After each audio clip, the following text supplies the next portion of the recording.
We provide you the platform to turn your dreams into reality. Give wings to your aspirations with KR Mangalam University. चीनी राष्ट्रपति के साथ भारत के प्रधानमंत्री नरेंद्र मोदी की मुलाकात हुई है। इस मुलाकात के क्या मायने निकाले जाएं, क्योंकि अभी तो दोनों ही देश जो हैं एक दूसरे के साथ आगे बढ़ने की बात कह रहे हैं। इस पर बात करने के लिए हमारे साथ हैं विपक्ष में नेता और आम आदमी पार्टी के सांसद संजय सिंह जी। संजय जी, किस तरीके से इस पूरी मुलाकात को आप देख रहे हैं? देखिए, पहली बात तो ये हमें नहीं भूलना चाहिए कि हमको चीन ने अभी धोखा दिया ऑपरेशन सिंदूर के वक्त। किस चीन ने धोखा दिया? जिसने गलवान घाटी में हमारे 20 जवानों को मारा। हम भूल नहीं सकते हमारे 20 जवानों की शहादत को। जिसने हमारे देश के अलग अलग हिस्सों में घुसपैठ किया।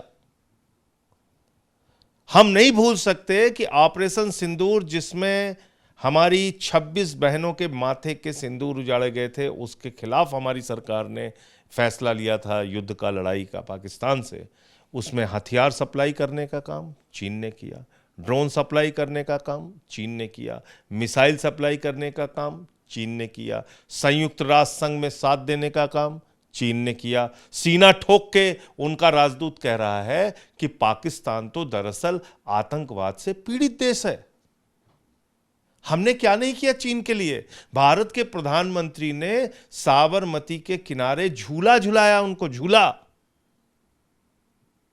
आपने 40 लाख करोड़ रुपए का व्यापार दिया उनको, और उन्होंने हमको धोखा दिया, बार बार धोखा दिया। तो इसलिए विदेश नीति के मामले में हर देश अपना हित पहले देखता है, और हमको चीन के साथ रिश्तों में संभल के आगे बढ़ना चाहिए। बाबूजी धीरे चलना प्यार में। संजय जी, चीन ने भी कहा कि अब हाथी यानी भारत को और ड्रैगन यानी चीन को एक साथ आना चाहिए। साउथ एशिया के मजबूत देश हैं, और ये भी जो बॉर्डर की स्थिति है उस पर पाकिस्तान पे उसका स्टैंड पूछिए ना। उसका स्टैंड पाकिस्तान पे पूछिए, चीन का क्या है? चीन का स्टैंड ये है पाकिस्तान पे कि पाकिस्तान आतंकवाद से पीड़ित देश है। चीन की सरकार ने खुलेआम कहा कि हम तो पाकिस्तान का साथ देंगे। लड़ाई के वक्त उन्होंने साथ दिया।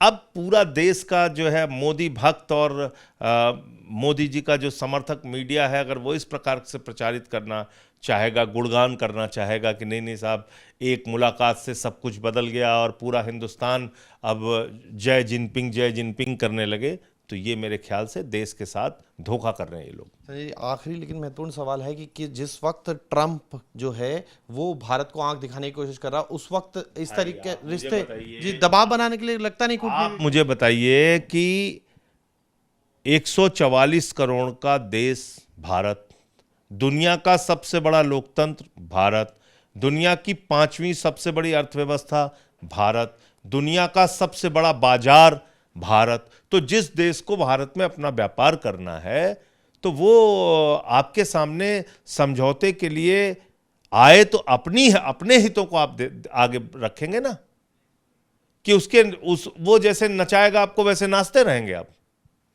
भाई, अगर आपने 50% टैरिफ का जवाब दिया होता कि हम भी 50%, चलो 40% टैरिफ लगाएंगे आपके ऊपर, तो कुछ तो दबाव बनता अमेरिका पर।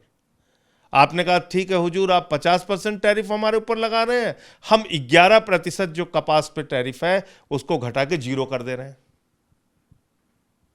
तो आप तो उनके आगे लगातार झुक रहे हैं ना।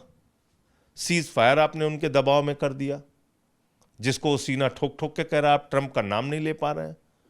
भारत की सरकार ने सदन में माना कि उन्होंने 2 देशों से लड़ाई लड़ी, पाकिस्तान और चीन दोनों से लड़ाई लड़ी।